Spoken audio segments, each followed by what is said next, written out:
नमस्कार, स्वागत है आपका भोलेनाथ कृपा चैनल में।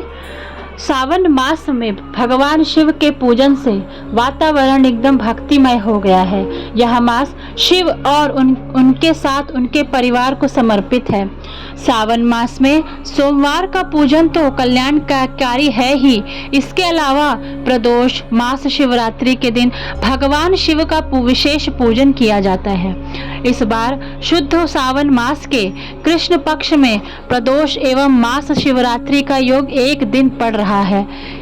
इस योग का मतलब दोनों तिथि का एक साथ मिलना है, जो शिव भक्तों के लिए बेहद कल्याणकारी रहेगा। दोस्तों, आज मैं आपको शनि प्रदोष व्रत की कथा सुनाने जा रही हूँ तथा प्रदोष व्रत का महत्व क्या है, संतान सुख प्राप्ति के लिए कौन सा प्रदोष व्रत करना चाहिए। 15 जुलाई 2023 सावन में कृष्ण पक्ष की शनिवार को पहला शनि प्रदोष व्रत पड़ रहा है। दोस्तों, इस दिन जैसा कि मैंने बताया, मास शिवरात्रि और प्रदोष दोनों है, बहुत ही दुर्लभ संयोग है।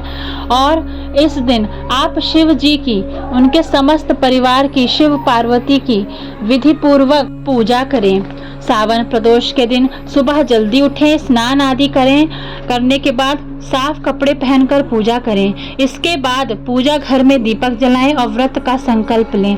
पूरे दिन व्रत रखकर प्रदोष काल में भगवान शिव की पूजा आराधना करें। भगवान शिव को भांग, धतूरा, बेलपत्र, पुष्प और नैवेद्य चढ़ाएं। अलग शनिवार प्रदोष व्रत संतान सुख की प्राप्ति के लिए बड़ा ही महत्वपूर्ण होता है। दोस्तों, आइए मैं आपको बताती हूँ प्रदोष काल का समय कब होगा। संध्या काल में सूर्यास्त के बाद तथा रात्रि आने के पहले का जो समय होता है वह प्रदोष काल होता है। इसी काल में आप शिव पार्वती की पूजा विधि विधान से शिव पार्वती की पूजा किए। संतान के लिए शनि प्रदोष व्रत बड़ा ही मंगलकारी होता है। शनिवार के दिन अगर प्रदोष व्रत के साथ मास शिवरात्रि पड़ता है, उस दिन पूजन करने से संतान का लाभ मिलता है। सावन मास साल का 5वां महीना होता है, जो कुंडली के 5वें भाव संतान, पूर्व, पुण्य और इष्ट देवता का होता है। इसलिए इस दिन पूजन करने से सभी फल प्राप्त होते हैं। दोस्तों, शनि व्रत कथा सुनने से पहले कृपया करके मेरे चैनल को सब्सक्राइब करें, लाइक करें तथा अपने दोस्तों के साथ शेयर करें। शनि प्रदोष व्रत कथा। गर्गाचार्य जी ने कहा कि हे महामते, आपने शिव शंकर प्रसन्नता हेतु समस्त प्रदोष व्रतों का वर्णन किया। अब हम विधि सुनने की इच्छा रखते हैं, सो कृपया करके सुनाइए। तब सुत जी बोले, हे ऋषियों, निश्चयात्मक रूप से आपका शिव पार्वती के चरणों में अत्यंत प्रेम है। मैं आपको शनि त्रयोदशी के व्रत की विधि बतलाता हूँ, सो ध्यान से सुनो। पुरातन कथा है कि एक निर्धन ब्राह्मण की स्त्री दरिद्रता से दुखी हो शांडिल्य ऋषि के पास जाकर बोली, हे महामुने, मैं अत्यंत दुखी हूँ, दुख निवारण का उपाय बतलाइए। मेरे दोनों पुत्र आपकी शरण में हैं। मेरे ज्येष्ठ पुत्र का नाम धर्म है, जो कि राजपुत्र है, और लघु का नाम शुचि व्रत है। हम दरिद्री हैं, आप ही हमारा उद्धार कर सकते हैं। इतनी बात सुन ऋषि ने शनि शिव प्रदोष व्रत करने के लिए कहा। तीनों प्राणी प्रदोष व्रत करने लगे। कुछ समय पश्चात पुनः प्रदोष व्रत आया। तीनों ने व्रत का संकल्प लिया। छोटा लड़का, जिसका नाम शुचि व्रत था, एक तालाब पर स्नान करने को गया तो उसे मार्ग में स्वर्ण कलश धन से भरपूर मिला। उसको लेकर वह घर आया। प्रसन्न हो माता से कहा कि माँ, यह धन मार्ग में प्राप्त हुआ है। माता ने धन देखकर शिव महिमा का वर्णन किया। राजपुत्र को अपने पास बुलाकर बोली, देखो पुत्र, यह धन हमें शिवजी की कृपा से प्राप्त हुआ है, अतः प्रसाद के रूप में दोनों पुत्र आधा आधा बांट लो। माता का वचन सुन पुत्र ने शिव पार्वती का ध्यान किया और बोला, पूज्य माता, यह धन आपके पुत्र का ही है, मैं इसका अधिकारी नहीं हूँ। मुझे शंकर भगवान और माता पार्वती जब देंगे तब लूंगा। इतना कहकर वह राजपुत्र शंकर जी की पूजा में लग गया। एक दिन दोनों भाइयों का प्रदेश भ्रमण का विचार हुआ। वहां अनेक गंधर्व कन्याओं को क्रीड़ा करते हुए देखा। उन्हें देखकर शुचिव्रत ने कहा, भैया अब हमें इससे आगे नहीं जाना है। इतना कह शुचिव्रत उसी स्थान पर बैठ गया, परंतु राजपुत्र अकेला ही स्त्रियों के बीच में जा पहुंचा।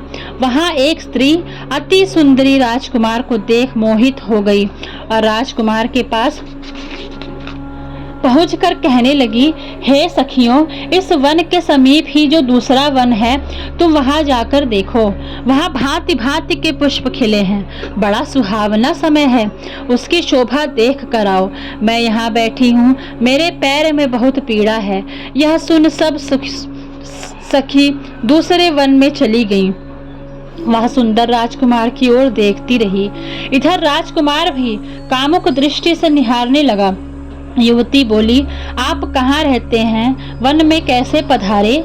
किस राजा के पुत्र हैं? क्या नाम है? राजकुमार बोला, मैं विदर्भ नरेश का पुत्र हूँ, आप अपना परिचय दें। युवती बोली, मैं विद्रविक नामक गंधर्व की पुत्री हूँ, मेरा नाम अंशुमती है। मैंने आपकी मनः स्थिति को जान लिया है कि आप मुझ पर मोहित हैं। विधाता ने हमारा तुम्हारा संयोग मिलाया है। युवती ने मोतियों का हार राजकुमार के गले में डाल दिया। राजकुमार हार स्वीकार करते हुए बोला कि हे भद्रे, मैंने आपका प्रेमोपहार स्वीकार कर लिया है, परंतु मैं निर्धन हूँ। राजकुमार के इन वचनों को सुनकर गंधर्व कन्या बोली कि मैं जैसा कह चुकी हूँ वैसा ही करूँगी, अब आप अपने घर जाएं। इतना कहकर गंधर्व कन्या सखियों से जा मिली। घर जाकर राजकुमार ने शुचिव्रत को सारा वृतांत कह सुनाया। जब तीसरा दिन आया, वह राजपुत्र शुचिव्रत को लेकर उसी वन में जा पहुंचा। वहीं गंधर्व राज अपनी कन्या को लेकर आ पहुंचा। इन दोनों राजकुमारों को देख आसन दे कहा कि मैं कैलाश पर गया था। वहां शंकर जी ने मुझसे कहा कि वह धर्मगुप्त नाम का राजपुत्र है, जो इस समय राज्य विहीन और निर्धन है। वह मेरा परम भक्त है। हे गंधर्वराज, तुम उसकी सहायता करो। मैं महादेव जी की आज्ञा से इस कन्या को आपके पास लाया हूँ। आप इसका निर्वाह करें, मैं आपकी सहायता कर राजगद्दी पर बिठा दूंगा। इस प्रकार गंधर्वराज ने कन्या का विधिवत विवाह कर दिया। विशेष धन और सुंदर गंधर्व कन्या को पाकर राजपुत्र अति प्रसन्न हुआ। भगवत कृपा से अपने शत्रुओं का दमन कर वह राज्य का सुख भोगने लगा। ओम नमः शिवाय। हर हर महादेव। दोस्तों, आप मेरे चैनल को कृपया करके सब्सक्राइब कीजिए, लाइक कीजिए और अपने दोस्तों के साथ शेयर कीजिए और कमेंट बॉक्स में हर हर महादेव ओम नमः शिवाय लिखना ना भूलिए। श्री शिवाय नमस्तुभ्यं।